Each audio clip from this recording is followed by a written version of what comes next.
তো আমরা using the group by ক্লজে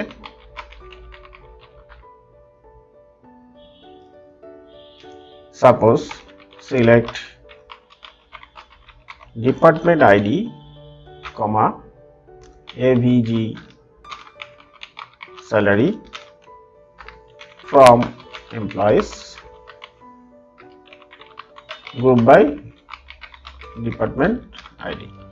তার মানে ডিপার্টমেন্ট আইডি অনুযায়ী যদি আমরা স্যালারি দেখতে চাই যে ডিপার্টমেন্ট আইডি অনুযায়ী এভারেজ স্যালারি কত, তাহলে যেখানে আমরা দেখতে পাচ্ছি যে 50 নম্বর ডিপার্টমেন্টের এভারেজ স্যালারি এত, 40-এর এত, যে যার যার ডিপার্টমেন্ট স্যালারি নাই তাদের, যাদের ডিপার্টমেন্ট নাই তার স্যালারি কত।